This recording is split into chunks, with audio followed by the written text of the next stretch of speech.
এইখিনিতে বন্ধুসকল আজিৰ দিনটোতে অসমৰ মহিলাসকলৰ কাৰণে আহি পৰিছে এটা ভাল খবৰ। বিশেষকৈ আপোনালোক যিসকল মহিলাই এতিয়ালৈকে আপোনালোকে অৰুণোদয় আঁচনি লাভ কৰা নাই, আপোনালোকৰ ৰেচন কাৰ্ড থকাৰ পাছতো এতিয়ালৈকে অৰুণোদয় আঁচনি লাভ কৰা নাই, তো সেইসকলৰ কাৰণে অসম চৰকাৰৰ ফালৰ পৰা আহি পৰিছে এটা ভাল খবৰ। তো বন্ধুসকল আপোনালোকে এতিয়া 28 তাৰিখৰ ভিতৰত আপোনালোকে সেই অৰুণোদয় আঁচনি আপোনালোকে লাভ কৰিব। তো বন্ধুসকল বৰ্তমান সেই চৰকাৰে সেই ফৰ্মবোৰ মুকলি কৰিছে।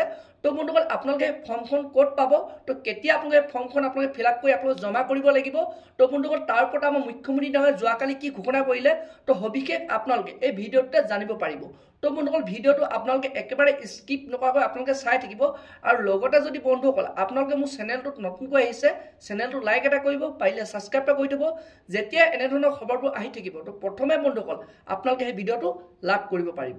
তো এতিয়া বন্ধুসকল আপোনালোকক মই জনাইছোঁ যোনটো নেকি চৰকাৰৰ ফালৰ পৰা নতুনকৈ খবৰ আহিছে, নতুনকৈ আপডেট আহিছে। তো আপোনালোক যিসকল মহিলা আপোনালোকৰ ৰেচন কাৰ্ড আছে, তো আপোনাৰ ৰেচন কাৰ্ড থকা পাছতো আপোনালোকে এতিয়ালৈকে যদি আপোনালোকে অৰুণোদয় আঁচনি লাভ কৰা নাই, তো বন্ধুসকল সেইসকল মহিলাই 28 তাৰিখৰ ভিতৰত আপোনালোকে সেই ফৰ্ম লাভ কৰিব, অৰ্থাৎ আপোনালোকে অৰুণোদয় আঁচনিৰ কাৰণে আপোনালোকে এপ্লাই কৰিব পাৰিব। আৰু লগতে মুখ্যমন্ত্ৰী ডাঙৰীয়াই আৰু এটা ঘোষণা কৰিছে যে যিসকল মহিলাৰ লগত আপোনাৰ এতিয়ালৈকে ৰেচন কাৰ্ড নাই, তো সেইসকল মহিলাক আপোনালোকে এই মাহৰ 20 তাৰিখৰ আগত আপোনালোকে সেই ৰেচন কাৰ্ড প্ৰদান কৰা হ'ব। অৰ্থাৎ আপোনালোকে সেই ৰেচন কাৰ্ড যিসকলৰ নাই, তো সেইসকলে আপোনাৰ 20 তাৰিখৰ আগত ৰেচন কাৰ্ড লাভ কৰিব। তো ৰেচন কাৰ্ড আপোনাৰ লাভ কৰাৰ পাছত আপোনাৰ 28 তাৰিখৰ ভিতৰত আপোনালোকে ফৰ্ম লাভ কৰিব। তো তাৰ পৰা বন্ধুসকল আপোনালোকে যোনটো নেকি অৰুণোদয় আঁচনি আপোনালোকে এপ্লাই কৰিব পাৰিব। তো এতিয়া বন্ধুসকল আপোনালোকক মই দেখুৱাবলৈ চেষ্টা কৰিম যোৱাকালি যোনটো নেকি মুখ্যমন্ত্ৰী ডাঙৰীয়াই ঘোষণা কৰিছে যে আপোনালোকৰ অৰুণোদয় আঁচনি আপোনালোক ফৰ্মবোৰ ক'ৰ পৰা লাভ কৰিব। তো বন্ধুসকল আপোনালোকৰ নথিপত্ৰ কি কি লাগিব আপোনালোক ফৰ্মখন লাভ কৰিব হ'লে। তো বন্ধুসকল আপোনালোকক মই অলপ সেই ভিডিঅ' ক্লিপটো দেখুৱাবলৈ চেষ্টা কৰিম। তো বন্ধুসকল গোটেই ভিডিঅ' ক্লিপটো মই ইয়াত দেখুৱাবলৈ নোৱাৰিম, কাৰণ মই যদি গোটেই ভিডিঅ' ক্লিপটো ইয়াত দেখুৱাওঁ মোৰ চেনেলটো প্ৰব্লেম আহিব পাৰে। তো বন্ধুসকল বলক এতিয়া আপোনালোকক মই সেই ভিডিঅ' ক্লিপটো অলপ দেখুৱাই আছোঁ।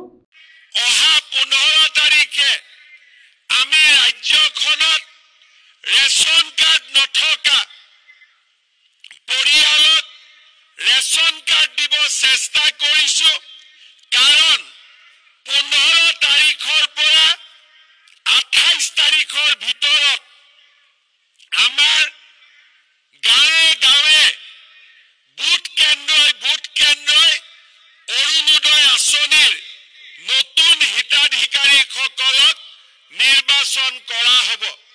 তো বন্ধুসকল আপোনালোকে এতিয়া জানিব পাৰিলে যে যোনটো নেকি আমাৰ মুখ্যমন্ত্ৰী ডাঙৰীয়াই ঘোষণা কৰিছে যে আপোনালোকৰ যোনটো নেকি অৰুণোদয় আঁচনি আপোনালোকে ফৰ্ম কেতিয়াৰ পৰা লাভ কৰিব, কেতিয়াৰ পৰা আপোনালোকে এপ্লাই কৰিব পাৰিব।